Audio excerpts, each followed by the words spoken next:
اعلیٰ حضرت عظیم الفتوت جب وہ گھبراہٹ بھی ہو، گھبراہٹ پیدا ہو جائے تو ایسے لفظ ساتھی ہوں جس سے نماز فاسد ہو جاتی ہے، تو اس صورت میں لوگوں کا چپ رہنا لازم ہے.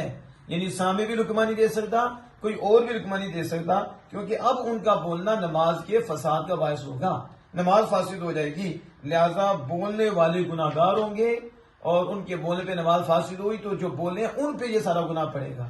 اس لیے اعلیٰ حضرت امام اہل سنت فرماتے ہیں ایسی صورت میں لقمہ نہ دینے کی اتنا دینا ضروری ہے کہ لقمہ نہ دیا جائے اور خاموش رہے. اور اگر کوئی لفظ چھوٹ جاتا ہے، کوئی آیت چھوٹ جاتی ہے، تو آپ فرماتے ہیں کہ جب وہ سلام پھیرے تو اسے بات کر لیں، اسے پوچھ لیں، اگر وہ صحیح ہے نہیں ہے تو وہ آگے پڑھ کے تکمیل کر لے گا، کیونکہ قرآن کی تکمیل ہونی ہے، نہ کہ آیت چھوٹنے سے کوئی مسئلہ ہوتا ہے، نہ کوئی لفظ چھوٹنے سے کوئی مسئلہ ہوتا ہے. مسئلہ تو ہوتا ہے جب ایسا لفظ پڑھا جائے جس سے معنی میں فساد آ جائے، خرابی آ جائے، یا لحن جلی وغیرہ ہو تو پھر ضرورت پیش آئے، وگرنہ اس کی بھی اجازت نہیں ہے. واللہ تعالی عالم بالصواب.